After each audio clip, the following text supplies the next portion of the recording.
ہم سب زندگی بھر دولت کے پیچھے بھاگتے رہتے ہیں. ہمارا خیال ہے کہ دولت وہ الٹیمیٹ چیز ہے جو مل جائے گی تو خوشی مل جائے گی, کامیابی مل جائے گی. زندگی کی سب سے بڑی جو چیز ہوتی ہے جس کو ہم سمجھتے ہیں کہ مسائل حل کرتی ہے وہ دولت. اچھا, ایک حد تک یہ بات ٹھیک بھی ہے, لیکن ایک عجیب بات یہ ہے کہ اگر آپ کسی کو اچانک بے تحاشا دولت دے دیں, مجھے یا آپ کو دولت دے دیں اور ایک کمفرٹیبل زندگی دے دیں اور یقین دلا دیں, یقین دہانی کرا دیں کہ یہ آرام دہ زندگی چلتی رہے گی,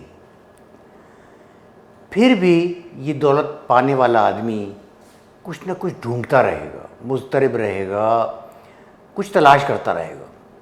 کیا تلاش کرتا رہے گا؟ وہ تلاش کرتا رہے گا جو دولت سے نہیں مل سکتا, اور وہ ہے ریکگنیشن, یعنی تسلیم کیا جانا, یعنی مان لیا جانا کہ اس کی کوئی اہمیت ہے.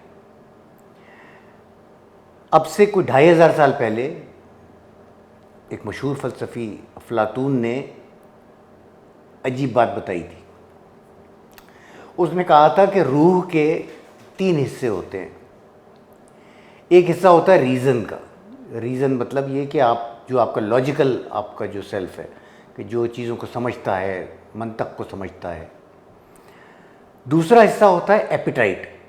ایپیٹائٹ بھوک کو کہتے ہیں, لیکن یہ بھوک صرف کھانے کی نہیں ہے, یہ کسی بھی چیز کی ہو سکتی ہے, کسی مقام تک پہنچنے کی یا کوئی بھاری آمدنی کی. تیسرا جو اس نے حصہ بتایا روح کا, اس کو وہ کہتا تھا تھائموس.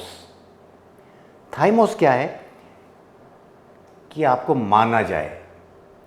اس کا کہنا تھا کہ یہ جو تھائموس ہوتا ہے یہ وہی ہوتا ہے کہ جب آپ کی تعریف کی جاتی ہے تو آپ خوش ہو جاتے ہیں, اور جب آپ کی بے عزتی کی جاتی ہے, آپ کو کیا کہتے ہیں رسپیکٹ نہیں دی جاتی, تو آپ ناخوش ہوتے ہیں.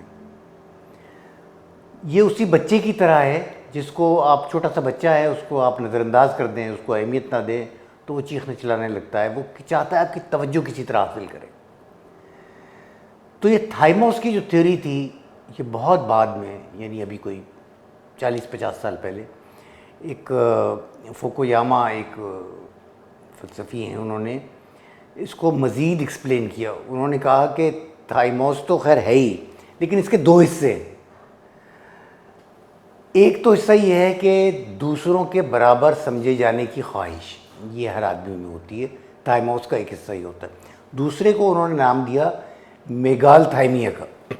میگال تھائمیا کیا تھا؟ دوسروں سے بلند سمجھے جانے کی خواہش.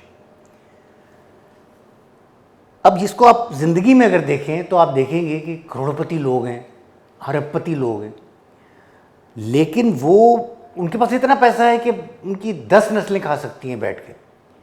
وہ پھر بھی پیسے کے پیچھے بھاگ رہے ہوتے ہیں, یا ایفرٹ کر رہے ہوتے ہیں, یا کاروبار چلا رہے ہوتے ہیں, پورا زور لگا رہے ہوتے ہیں. ان کی خواہش یہ ہوتی ہے کہ انہیں بڑا سمجھا جائے. چلیے دولت کے حساب سے ہی صحیح, نمبر 1 سمجھا جائے. اگر ان کو آپ کہیں گے آپ نمبر 2 ہیں, نمبر 3 ہیں, نمبر 5 ہیں, نمبر 10 ہیں, تو وہ مطمئن نہیں ہوں گے. وہ دوسرے ارب پتیوں سے, کروڑ پتیوں سے بڑا ہونے کی جدوجہد جاری رکھیں گے. انسان صرف کمفرٹ کے سہارے, یعنی آرام کے سہارے زندہ نہیں رہتا. لوگ اچھی بھلی زندگی بعض اوقات برباد کر دیتے ہیں, بعض اوقات اپنا کیریئر برباد کر سکتے ہیں, بعض اوقات کوئی تعلق کو ختم کر دیتے ہیں. کیوں؟ کیونکہ ان کو اگنور کیا گیا, ان کو اہمیت نہیں دی گئی, ان کو نظر انداز کیا گیا. یہ تھائموس والا معاملہ اتنا سنگین ہے کہ لوگ سب کچھ کر گزرتے ہیں, اس کے لیے خود کو برباد کر لیتے ہیں. انسانی تاریخ میں بہت سی جنگیں ایسی ہوئی ہیں جو کسی جگہ پہ قبضہ کرنے کے لیے نہیں تھیں, بلکہ ڈگنیٹی کے لیے تھیں, یا وقار کے لیے تھیں, یا اپنی انا کے لیے تھیں, یا یہ ثابت کرنے کے لیے تھی کہ یس آئی ایم. یہ وہی تھائموس تھا.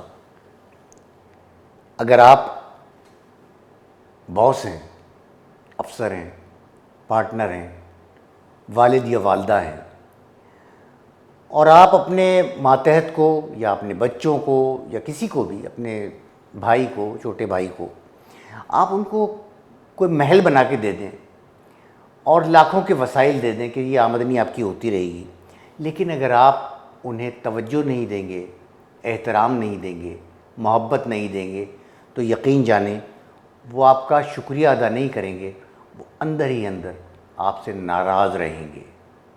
تھائموس، انسان کی مانے جانے کی خواہش، انسان کی اگنور نہ کرنے کی خواہش، انسان کی اپنے آپ کو تسلیم کرانے کی خواہش، محبت کی خواہش ہمیشہ رول کرتی ہے۔